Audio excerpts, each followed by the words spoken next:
You really need to stop this superiority complex nonsense about human rights.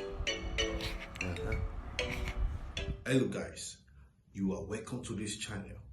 It's a privilege to present to you this new update. Do you know that our leaders, African leaders, have been really fighting for the greater autonomy, that they have been requesting for self-determination from the West. The West have always tried their best to control, implement, get involved in our elections, and our leaders have been fighting for self-determination, for us to make decisions by ourselves and pay the consequences of our wrong decisions by ourselves. But guess what? The West do not want this to happen.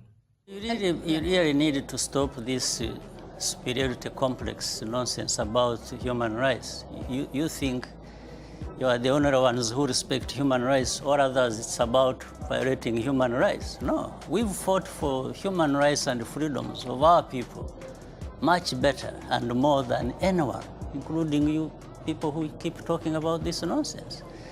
Where we have taken our country from and where it is now speaks for itself. To build under them, always in all aspects, in our trade, in our religion, in our rights. They are all involved, and our leaders are really fighting to give us freedom from these people. The rest of the stories just comes from this complex.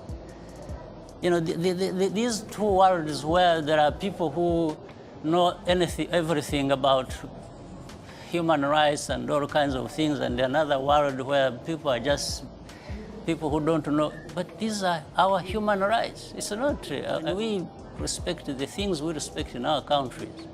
It's not for you, it's not for anybody else, it's for ourselves. Is it not so universal? You don't sit there, yes, it is universal, but you don't sit there. If it is universal and you believe it, then you don't become the judge yourself. You don't start telling the others what to do, what they should not to do, or that what they are doing is not to your satisfaction. Who are you? Well, I'm not sure if we're talking about me personally. Well, you are the one actually raising these questions. So I think you better interpret it properly so that it is well understood. Okay. I could see you are asking questions in a manner that you want to influence the ones listening to us. But that's not correct. Okay. Yeah. I'm raising it once again in the context of the United Nations Development Goals. No, United Nations is us. You see, United Nations is not something alien somewhere else. Yeah. It's actually us. We participate. And the framework for this entire development. And by the way, I had been leading the Millennium Development Goals before Sustainable Development Goals. I was the co-chair of that with other leaders and some of the leaders in Europe. So you don't turn around, it's like you want... So you believe that there should be scrutiny on human rights in Europe, in Africa, No, in I believe that you shouldn't be there belittling Africans or leaders of Africa who are trying to... Oh no, but the conversation about migration is a real conversation about human rights. So you believe that there are valid human rights concerns to be taken into account in this conversation? Even in Europe, not in Africa. Not in Africa? In Europe. In Europe, not only in Africa. There are some African leaders who have been in the forefront fighting for all Africans.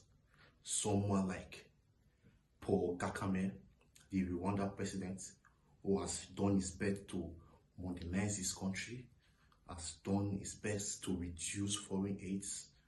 Someone like Williams Ruto, who has openly shown that he is against the EU interference in our country's affairs.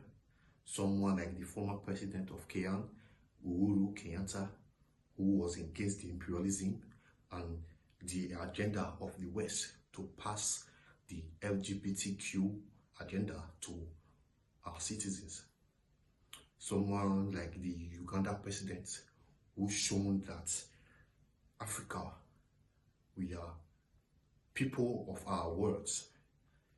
When the bill was about to pass, like the LGBTQ bill that was passed, the US, the West tried to influence, tried to threaten the country, but the bill was passed. Why? Because we are who we are. We have rights to self-determination. And if we are wrong, we will pay by ourselves. One of the major issues, and it's a holdover from sort of colonial Victorian, is the issue of sexual preference in many African countries. In Kenya, to be gay, the LGBT community is illegal. They just want to have equal rights, the same privacy and equality as all other Kenyans do. Is that something that you aspire to for your country? I want to be very clear. I will not engage in a subject that is of any major importance to the people and the Republic of Kenya. This is not an issue, as you would want to put it, of human rights. This is an issue of society, of our own base as a culture, as a people, regardless of which community you come from. This is not acceptable. This is not agreeable. This is not about Uhuru Kenyatta saying yes or no. This is an issue that the people of Kenya themselves, who have bestowed upon themselves a constitution, right, after several years, have clearly stated that this is not a subject that they are willing to engage in. And that is the position that we have always maintained. Those are the laws that we have, and those are laws that are 100% supported by 99% of the Kenyan people, regardless of where they come from. Is important. This is, but it's a global issue right now. It's important to them where they are. Why is it not I am important saying to you that it as is president not of the country? important to me as the leader of 49 million Kenyans, and I have no choice but that is my position. Because this is not a question of governments accepting or not accepting. This is a question of society, right? Currently, it's a legal process. Yes. And that legal process is based on the society that you live in, and that's why laws are made. Thanks for watching. Please subscribe.